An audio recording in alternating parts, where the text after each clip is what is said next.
ভুট্টু ডাক্তারের ডাকাই জানি বলছি 4-5 কিনতে বা তুই খাইস না পেট ফুলেছিস থাক আমি ডাকাই জানি থাক। ছাগলের কি হয়েছে? চলো দেখি। সমস্যা একটু। এটা তোমার ছাগল? হ্যাঁ অত্র এলাকার মধ্যে আপনি সবচাইতে খুব সুন্দর চিকিৎসা দেন। আমি তো নাম করা ডাক্তার, আমি থাকতে তোমাদের কোনো ভরসাই নাই। আরে ভাই না না না, আমি থাকতে তোমাদের কোনো চিন্তাই নেই। আসো তোমাদের বলছি ভালো একটা চিকিৎসা দিই।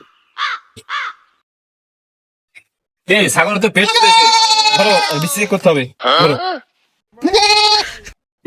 এই ছাগলে ভাই ধরো ধরো ধরো ধরো ভাগে ধরো ভাগে ধরো ভাগে ধরো দাঁড়াও।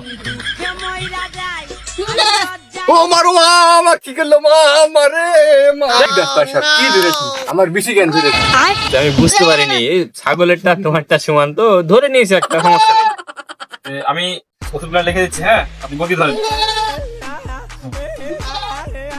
এই ওষুধগুলো ঠিক মতো খাওয়াবেন আর একটা ইনজেকশন দিতে হবে, বুঝতেছেন?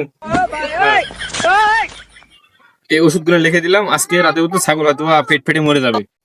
না না না, পেট ভালো হয়ে যাবে। আচ্ছা না না না।